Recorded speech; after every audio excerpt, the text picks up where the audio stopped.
So with the collapse of Primera Air, it just goes to show how ruthless the industry can be. Regardless of which sector an airline decides to go into, there's absolutely no doubt that they will face fierce competition from all angles. Now this competition can be attributed externally, so things like other airlines, the environment that they operate in, and also fuel prices for example. Or issues can be internal, so things like cash flow, disputes, or even the whole management structure which has been put into place. Now the key to surviving in this ruthless market is a balance and giving attention to both sides.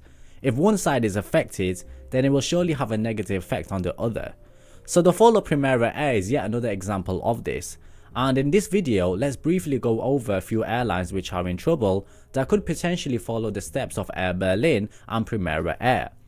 Now we know that Etihad is financially in a bad place at this moment in time, and they're looking very unstable for a major airline. Their future as an independent airline looks very unlikely, with Emirates looking to merge with them. And if this does happen, then this could prove to be the biggest breaking news in the century if it goes down. Now a few weeks ago, VLM Airlines failed and ceased trading in Belgium. This was due to fierce competition and their biggest shareholders essentially pulling the plug because they weren't getting good returns on their investment. Now I'm all for getting good returns on your investment, but I feel like the situation was mishandled at VLM, but that's a topic for another video. Now we know what happened with Primera Air unfortunately, but Iceland Air have announced that they can't repay their bonds on time, nor can they afford the interest on their loans. Now it's only been a year since Monarch failed, and if they don't get to the stage that they're able to pay their bonds, then we could see an airline with an awesome livery go into administration.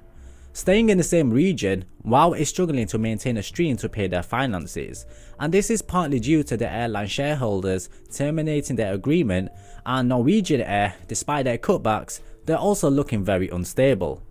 Now Alitalia is on its knees and they're only marching forward due to the government loans and slight help from Etihad. And Jet Airways, which is another Etihad partner, is in deep water and they're also near broke. They're only surviving due to the help of Etihad, but it seems like they can't help anyone at the moment because they're also in a very bad situation themselves. And finally, a Swiss airline called Skyworks ceased trading in August due to a colossal amount of debt. Now Etihad, again, pulled the plug on the airline because at this time they realized that they bit off more than they could chew with all of their partner airlines struggling. Now even though small airlines are struggling, it seems like the large ones just keep on getting stronger and stronger. For example, groups like Lufthansa and IAG have an extraordinary capacity to recalibrate or force change at speed. For example, the expansion of Eurowings is remarkable, with Lufthansa having poured their resources into making it work. If you compare that to the flop of Transavia, which is Air France KLM's answer to Eurowings, well, you can see the difference. But it seems that even mid-sized airlines need to be on guard. Only carefully managed airlines can survive in a niche market space. The world major airlines seem to be doing fine because they're able to ride out the fluctuations. But this only represents the good times because, as nature goes, everything that must go up must go down. Now the Brexit agreement is also around the corner and many airlines are wondering what happens if there's no agreement, and that prospect is looking even more likely. The worst possible scenario is that Brexit causes a massive airline economic storm. For example, restrict transatlantic flights, 0 European airlines forced to refund millions that they don't have passengers who can't fly. Now nobody wants that, but if we go by what the news is saying, very little is being done about it. But one thing is for sure, that whatever conclusion comes from the Brexit deal, it will have a considerable effect on the aviation market. So guys, that's an overview of all of the airlines which potentially could go down.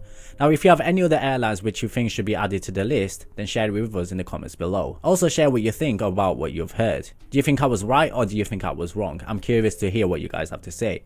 If you enjoyed the video guys, like and subscribe, and I hope to see you in the next one.